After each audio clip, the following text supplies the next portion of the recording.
পিষে মারলেও মরবো না, অধিকার না নিয়ে ফিরবো না। দিল্লির যন্ত্রমন্ত্রের পর এখন ককরোচ বিদ্রোহের নতুন কেন্দ্র হয়ে উঠেছে পশ্চিমবঙ্গ। তরুণদের অধিকার আদায়ের বিশাল জনস্রোত এবং রাজ্যের বামপন্থী কর্মী সমর্থকদের ঐক্যবদ্ধ লড়াইয়ে কার্যত অচল হয়ে পড়েছে গোটা রাজ্য। রাজ্যের এক প্রান্ত থেকে অন্য প্রান্তে এখন একটাই স্লোগান, পিষে মারলেও মরবো না, অধিকার না নিয়ে ফিরবো না। কলকাতার কলেজ স্ট্রিট থেকে শুরু করে শিলিগুড়ির সেবক রোড কিংবা দুর্গাপুর থেকে বারাসত, সব জায়গাতেই রাস্তায় নেমে এসেছেন হাজারো ছাত্র জনতা। আর এই লড়াইয়ের একেবারে সামনের সারিতে বুক চিতিয়ে দাঁড়িয়েছেন বামপন্থী ছাত্র, যুব, নারী ও শ্রমিক সংগঠনগুলোর নেতাকর্মীরা। বাতাসে ওড়া লাল পতাকার সঙ্গে অভিনব ককরোচ মুখোশের মেলবন্ধনে জন্ম হয়েছে নতুন এক আন্দোলনের। কিন্তু কেন এই ককরোচ বিদ্রোহ?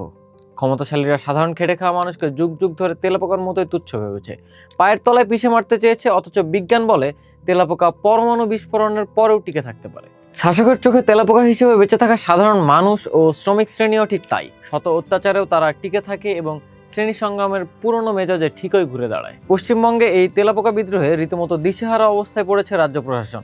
ধর্মতলা, হাওড়া ব্রিজ ও যাদবপুরের মতো গুরুত্বপূর্ণ এলাকাগুলোতে বামপন্থীদের সুশৃঙ্খল জমায়েত এবং সাধারণ জনতার প্রবল ধাক্কায় পুলিশের ত্রিস্তরীয় ব্যারিকেড তাসের ঘরের মতো ভেঙে গুড়িয়ে দিচ্ছেন বিদ্রোহীরা। টিয়ার গ্যাস বা জল কামানো মুখ থুবড়ে পড়ছে ককরোচ বিদ্রোহের সামনে। পুলিশ একদিক থেকে তাড়া করলে আরেক দিক থেকে দ্বিগুণ শক্তিতে তেড়ে আসছেন ককরোচ বাহিনী ও মুষ্টিবদ্ধ হাতে স্লোগান দেওয়া কমরেডরা। তাদের দাবি স্পষ্ট, দুর্নীতির শিকড় উপড়াতে হবে, বেহাল কর্মসংস্থানের ঠিক করতে হবে এবং নিত্য প্রয়োজনীয় জিনিসের লাগামহীন দাম কমাতে হবে।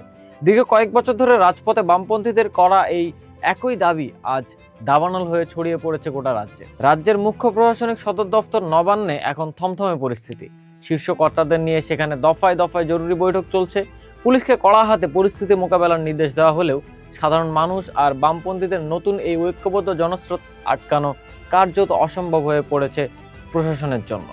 যন্ত্রমন্ত্রের কৃষক বা কুস্তিগিরদের আন্দোলন যেভাবে একসময় পুরো ভারতকে কাঁপিয়ে দিয়েছিল, ঠিক সেভাবেই বাম আদর্শের পুনরুত্থান এবং ককরোচ বিদ্রোহের সম্মিলিত তীব্রতায় আজ আবার নতুন করে কাঁপছে গোটা দেশ।